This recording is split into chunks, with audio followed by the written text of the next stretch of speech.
আমার সকল প্রিয় ভাই বোনদের অনেক অনেক ধন্যবাদ, দোয়া ও ভালোবাসা। হ্যাঁ এভরিওয়ান, আসসালামু আলাইকুম। সবাই কেমন আছেন? আলহামদুলিল্লাহ, আপনাদের বোন ভালো আছে। প্রতিদিনের মতন একটা রান্নার ভিডিও নিয়ে হাজির হয়ে গেলাম। আর আজকে বাইবা মাছ লেবু দিয়ে ধুয়ে নিতে আসি। আর লেবু দিয়ে না ধুয়ে গন্ধ আসে। আর এখানে দুন্দুল নিছি, আর দুন্দুল অনেকগুলো দুন্দুল নিছি। দুন্দুল দিয়ে এই মাছটা রান্না করবে, এত পরিমাণে মজা। কেউ যদি না খান, এই ছোটো বাইবা মাছটা দিয়ে খাইয়ে দেখুন।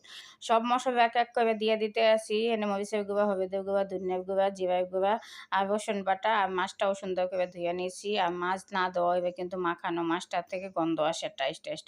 এই জন্য লেবু দিয়ে বেশি করে ধুয়ে নেবেন। আর এখন সুন্দর করে তোল পরিমাণ মতন দিয়া, লবণ স্বাদ মতন দিয়া এখন কিন্তু আমি মাখাই নেব। আর এই মাছটা খাইতে রে ভাই এত পরিমাণে মজা। একবার সবাই খাইয়া দেখবেন এটা কী পরিমাণে স্বাদ। আমার তো এই বাইলা মাছ অনেক পছন্দ, তাই সবসময় এরকম রান্না করি। আর এই মাছটা একটু ছোটো সাইজের ছিল দেখা আমি মাখাইয়ে বসাইছি। যদি বড় হইতো তাই মর কষাই রান্না করতাম, ওইটা তো আরও বেশি মজা হয়। আর এই দুন্দুল দিয়ে এই মাছটা অনেক মজায়, প্রায় সময় আমি খাই। আর এই জন্য আপনাদের দেখাইলাম। এই রেসিপিটা যদি আপনাদের কাছে ভালো লাগে একবার রান্না করে খাইবেন। আর লাইক কমেন্ট করে পাশে থাকবেন। ভিডিওটা কেমন হয়েছে কমেন্টে কিন্তু মাছটা রান্না কেমন হয়েছে সবাই কিন্তু অবশ্যই কমেন্টে জানাইবেন। আর একটু ভালো লাগলে শেয়ার করে দিবেন, লাইক কমেন্ট করে আমার পাশে থাকবেন। আপনাদের একটু সাপোর্টে আমি আগাই যাব।